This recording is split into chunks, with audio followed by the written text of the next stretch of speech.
अस्सलाम वालेकुम। छोटी छोटी खुशियों की अगर बात करें तो यहाँ पे सीए स्टूडेंट्स को जब स्टाइपेंड मिलता है तो उसके अलावा भी कुछ अलाउंसेस होते हैं, जिसमें आप फूड अलाउंस कह लो, ट्रैवलिंग अलाउंस कह लो, डेली अलाउंस कह लो।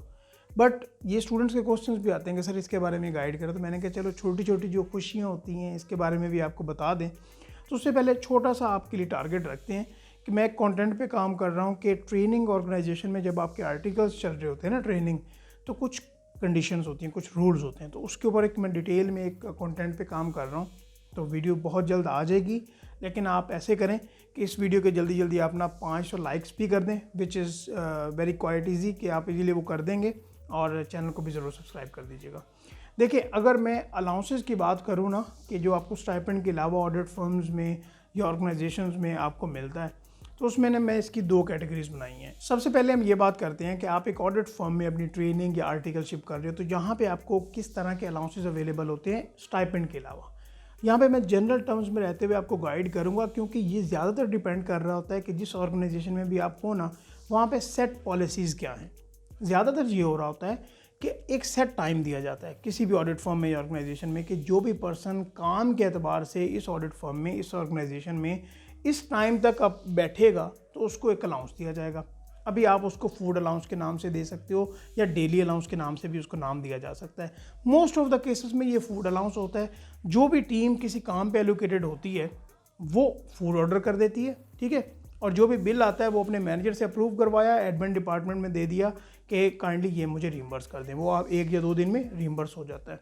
अच्छा, यहाँ पे कुछ ऐसे स्टूडेंट्स भी हो सकते हैं जो कि खाना नहीं खाते, ठीक है, तो क्या होता है कि ये डिपेंड करता है कि पॉलिसी यहाँ पे क्या है। फॉर एग्जांपल 300 है या 500 पर हेड है, तो वो उसको रीइंबर्स कर दिया जाता है, और डेज़ के साथ कैलकुलेट करके उसको रीइंबर्स कर दिया जाता है। जितने दिन लेट सीटिंग होती है उतने दिन के आपको अलाउंस मिल जाता है। ये फूड अलाउंस भी है, और डिफरेंट ऐसी भी ऑडिट फर्म्स हैं ए कैटेगरीज में भी, और बड़ी जो बिग फोर है वहाँ पे भी, कि अगर आप एक ख़ास लिमिट तक एक अपनी सर्विसेज प्रोवाइड कर रहे हो, एक तो वो आपको ओवर टाइम भी काउंट होगा, और उस ओवर टाइम का आपको उसी मंथ में आपको रीइंबर्समेंट भी दे दी जाएगी, जो भी उनके सेट रूल्स होंगे, जो भी उनकी प्राइस होगी। ये मोस्टली एवरेज करता है 400-500 की रेंज में, ठीक है। अगर आप वहाँ पे पर्टिकुलर टाइम ज़्यादा लगा रहे हो ओवर टाइम, तो आपको इतना डेली अलाउंस के नाम से रीइंबर्समेंट कर दी जाती है। ये हो गया ऑडिट फर्म के हिसाब से। और यहाँ पे एक और अलाउंस भी है, उसको कहते हैं हम ट्रैवलिंग अलाउंस। आप किसी भी डिपार्टमेंट में, ऑडिट डिपार्टमेंट में हो, टैक्सेशन डिपार्टमेंट में हो, आपको क्लाइंट पे मीटिंग्स के लिए जाना पड़ सकता है। तो ये जो एक्सपेंसेस हैं वो आपने खुद तो नहीं उठाने, अपनी जेब से तो नहीं देने। तो यहाँ पे क्या होता है कि फर्म की पॉलिसी होती है कि जितने किलोमीटर आप चल के जाओगे, या अगर आप ऊबर पे जा रहे हो तो जो बिल होगा ऊबर का, वो आप ईमेल के थ्रू प्रिंट निकलवा के अप्रूव करवा के एडमिन डिपार्टमेंट में दे दोगे। जो किलोमीटर्स का हिसाब है वो किस तरह से है कि ऑडिट फर्म देखती है कि उसकी पॉलिसी के मुताबिक अगर इस पर्टिकुलर पर्सन ने 20 या 25 किलोमीटर ट्रैवल किया है, तो वो पर किलोमीटर प्राइस के हिसाब से कैलकुलेट करके आपको रिइंबर्स कर देती है। अच्छा, ये भी रेंज करता है, लाइक 12 रुपये से लेके 20 रुपये तक ये रेंज करता है। ये अभी ये डिपेंड करता है कि उस फर्म की पॉलिसी क्या है। ये हो गई फर्म के पर्सपेक्टिव से। एक तो लेट सीटिंग अगर आप यहाँ पे कर रहे हो, या आप कहीं पर ट्रैवल कर रहे हो। अभी हम बात करते हैं क्लाइंट के पर्सपेक्टिव से, कि अगर आपकी एलोकेशन किसी क्लाइंट पे हो जाती है, चाहे आप किसी भी डिपार्टमेंट पे हो, तो वहाँ पे आपको किस तरह के अलाउंसेस की फैसिलिटी मिल सकती है, या किस तरह के अलाउंसेस आप वहाँ पे ले सकते हो। तो पहले ये देखा जाता है कि जिस क्लाइंट पे भी आपकी एलोकेशन हो रही है ना, तो वहाँ पे प्रीवियसली जो भी टीम गई थी प्रीवियस ईयर में, तो वो कितना चार्ज कर रही थी, चाहे वो फूड अलाउंस के नाम से हो, चाहे वो ट्रैवलिंग के नाम से हो, डेली अलाउंस के नाम से हो। मोस्ट ऑफ द केसेस में ये 2 या 3 अलाउंसेस होते हैं अच्छे क्लाइंट्स पे, लेकिन ये क्लाइंट्स के ऊपर भी डिपेंड करता है।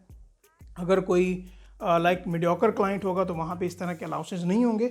और जहाँ तक इन अलाउंसेस की बात है, तो ये आपकी जो स्टेटमेंट्स होती हैं, फाइनेंशियल स्टेटमेंट्स क्लाइंट्स की, तो वहाँ पे ये शो होते हैं। तो ऐसी कोई प्रॉब्लम वाली बात नहीं है। पहले ये बात हो गई। आप ये देख लेते हो कि पिछले साल कितने एक्सपेंसेस आए थे, तो उससे 10 या 15% इंक्रीज़ करके तो करंट ईयर में आप क्लाइंट से चार्ज कर लेते हो। क्या होता है कि अगर तो क्लाइंट का मेस है तो वहाँ पे आपको फूड अवेलेबल होगी, और अगर आपका जो डिस्टेंस है वो बहुत ज़्यादा बनता है, तो क्या होता है कि क्लाइंट या तो आपको ऊबर के पैसे दे दे आपकी फर्म को, और फर्म आपको रिइंबर्स कर। और दूसरे केस में आप क्या होता है कि आप एक बिल बना के वीकली जो भी आपकी टीम होती है, और यहाँ पे भी ना एक सेग्रीगेशन है, लाइक सीनियर का रेट डिफरेंट होगा, जूनियर का डिफरेंट होगा और जो सेमी सीनियर है उनका डिफरेंट होगा। तो ये डिपेंड करता है आपकी लेवल पे भी, आप किस लेवल पे हो, और आप बिल बना के अपने क्लाइंट को दे देते हो और वो आपको रिम्बर्स कर देते हैं। चाहे वो फूड अगर वहाँ पे अलाउ है तो फूड के एक्सपेंसेस, ट्रैवलिंग के एक्सपेंसेस और डेली अलाउंसेस अगर वहाँ पे हैं तो ये डिपेंड करता है। लेकिन ये मैं आपको ये क्लियरली यहाँ पे बता दूँ, ये टोटली डिपेंड कर रहा होता है कि उस क्लाइंट की नेचर क्या है, उस क्लाइंट ने ऑडिट फर्म के साथ एग्री क्या किया है। Out of the pocket expenses इसको नाम दिया जाता है।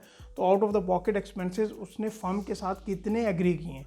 अगर उसने फर्म के साथ एग्री कर ली हैं तो वो डायरेक्ट फर्म के साथ डील होगी, ठीक है। लेकिन ये सब कुछ मेंशन्ड होता है और डॉक्यूमेंटेड होता है, तो कोई ऐसी मसले वाली बात नहीं है।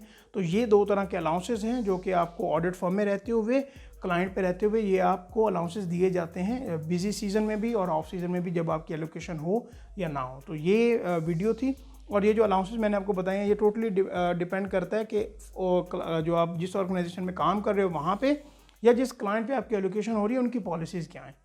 तो आई होप कि आपको ये वीडियो अच्छी लगी हो, लाइक भी कीजिएगा और हमारे चैनल को भी आपने ज़रूर सब्सक्राइब करना है। Thank you so much. अल्लाह हाफ़िज़।